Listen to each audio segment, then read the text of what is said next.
तो अयोध्या से आता हूँ, श्री मणिदास राम छावनी हूँ। हाँ। वहाँ का मेरा गुरु आश्रम है और मैं इधर महुआ में आए। तो जय सियाराम मित्रों, स्वागत है नवा व्लॉग में। केम छो बधा मजामां? बिचारे આપણે આવી જઈએ ગોપનાથ ધામમાં જે મોરારી બાપુની 965મી રામકથા શરૂ છે। તો આજે હું તમને રામકથામાં કથા ડોમ ને કેટલું પબ્લિક છે, કેટલા ભાઈ ભક્તો આવેલા છે તે બતાવીશ। વ્લોગમાં ટૂંકી બનાવી શકો મિત્રો, કથા ડોમમાં ફૂલ પબ્લિક થઈ ગયું છે અને બહુ બધા આનંદ ભક્તિમાં રંગાઈ રહ્યા છે। તમે જોઈ શકો છો।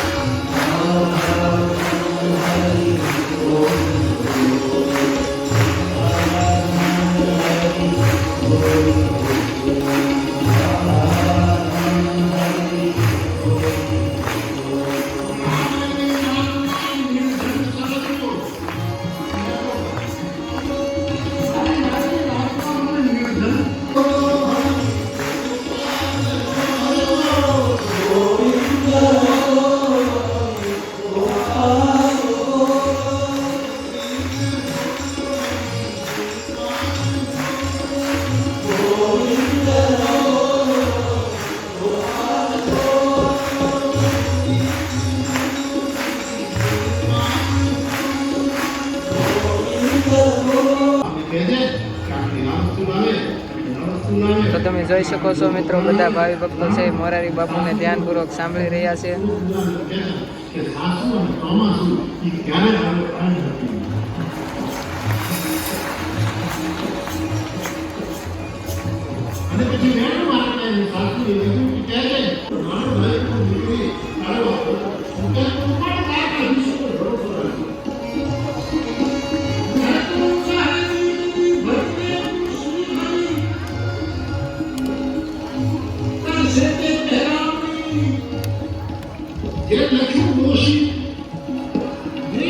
તમે જોઈ શકો છો મિત્રો, બધા મોરારી બાપુની કથા ધ્યાનપૂર્વક સાંભળી રહ્યા છે।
જોઈ શકો છો મિત્રો, બધા આનંદ અને ભાવ ભક્તિમાં રંગાઈ ગયેલા છે। તાળીનો અવાજ પણ તમને આવતો હશે।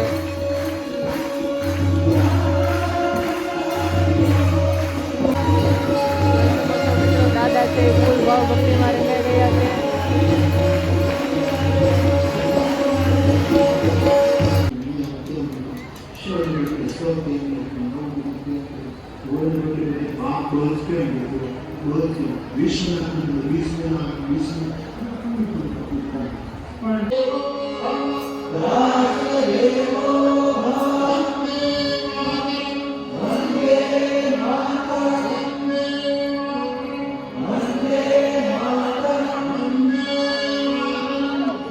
તો જો મિત્રો સંતો મહંતો છે એ મોરારી બાપુની કથાનું રસપાન કરી રહ્યા છે.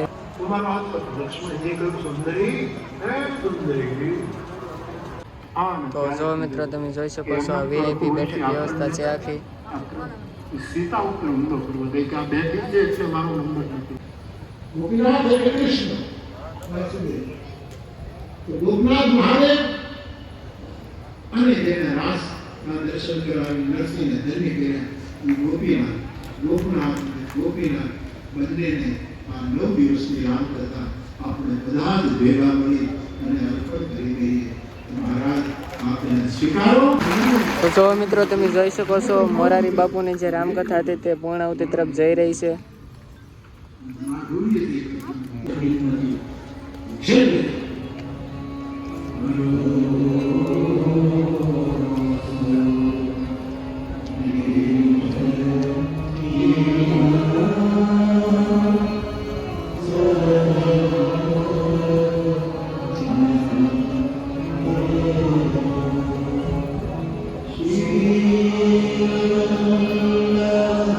તો મિત્રો તમે જોઈ શકો છો મોરારી બાપુ છે જે અત્યારે રડવા લાગ્યા છે.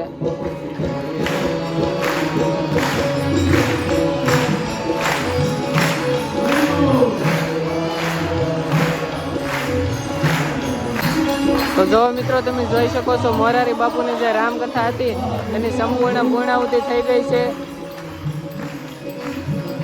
અને આ મોરારી બાપુ તેના ભાવથી પેલી ધૂન ગવડાવી રહ્યા છે ભક્તો પાસે તમે જોઈ શકો છો.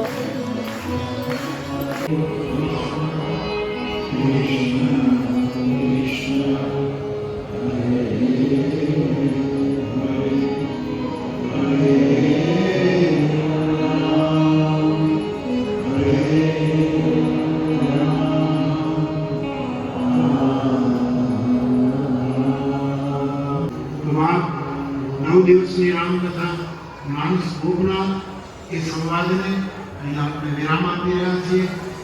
વિનંતી બધા જમીન જજો, બહુ હડબડી નહીં કરતા. બધા પૂરી થશે પછી ટ્રાફિક પણ વહેલો છે. આપ સંભાળીને વાહન નથી જાઓ એવી હનુમાનજીના ચરણમાં પ્રાર્થના. આપ સૌને વ્યાસપીઠ પરથી મારા પ્રણામ. જય સિયારામ. જય સિયારામ.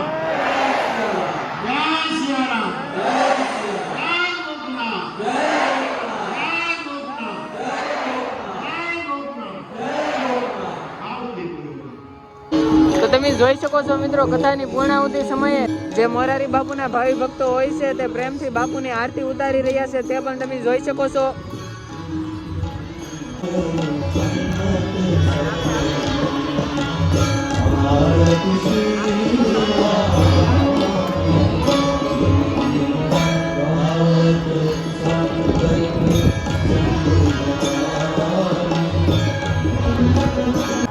તો જો મિત્રો તમે જોઈ શકો છો મોરારી બાપુ પોથી લઈને જઈ રહ્યા છે. તો જો મિત્રો તમે જોઈ શકો છો મોરારી બાપુ છે તે હવે સપ્તાહની પૂર્ણાહુતિ થઈ ગઈ છે અને જઈ રહ્યા છે. જય સિયારામ. તો જો મિત્રો માયા હતા છે તે ફોરેનમાં અત્યારે જઈ રહ્યા છે લોક સાહિત્યકાર. તો જો મિત્રો અત્યારે આપણી સાથે છે અયોધ્યાથી આવેલા એક સંત મહારાજ. તો તેને આપણે પૂછી કે તેને રામકથામાં કેવી મજા આવી. हाँ ये क्या पूछना है? तो आपको मोरारी बापू की रामकथा में कैसा आनंद आया? आनंद ही आनंद आया। आप कहाँ से आते हो? मैं तो अयोध्या से आता हूँ, श्री मणिदास राम छावनी हूँ। हाँ, वहाँ का मेरा गुरु आश्रम है और मैं इधर महुआ में आए, महुआ से इधर आए। मोरारी बाबू का नाम सुन करके बहुत प्रचलित है हिंदुस्तान भर में, तो मैं सुन करके आया, यहाँ प्रसादी पाया और कथा भी मैंने सुना। अब इसके बाद में दान दक्षिणा वो वाली वो क्या होता है वो ये, अब उसके लिए मैं और तो सब आनंद है ही है। गुजरात तो महाराज एकदम कहने की जोग नहीं है, गुजरात गुजरात ही है। और यहाँ का था भाव संतों का, भक्तों का, सब तीर्थों का सब सामान भरा पड़ा है। और ये तो आनंद ही आनंद है। जब कृष्ण का जन्म हुआ तो हुआ कि आनंद घर आनंद भयो। आनंद का दूसरा विपरार्थक शब्द होता ही नहीं है। जिसमें आनंद आ गया उसका अब तो कुछ भी बाकी नहीं रह गया। सब आनंद ही आनंद परिपूर्ण है। मिलते हैं बाद में। जय सिया राम। તો જય સિયારામ મિત્રો, જે ગોપનાથ ધામમાં મોરારી બાપુની 965મી રામકથા શરૂ હતી તેની આજે પૂર્ણાવતિ થઈ ગઈ છે અને આજે છેલ્લો દિવસ હતો. તો મિત્રો તમે અગાઉના વિડીયો પણ જોયા છે. મેં તમને ભવ્ય રસોડું આનંદ મેળો બધા વિડીયો દેખાડવાની ઘણી કોશિશ કરી. જે મિત્રો વિડીયો ન જોયા હોય તે વિડીયો ખાસ કરીને જોઈ લેજો. આપણી ચેનલ પર નવા હોય તો ચેનલ સબસ્ક્રાઈબ કરી નાખજો અને તમારા મિત્રો સુધી આગળ વિડીયો શેર કરજો અને વિડીયો જોવાની મજા આવે તો વિડીયો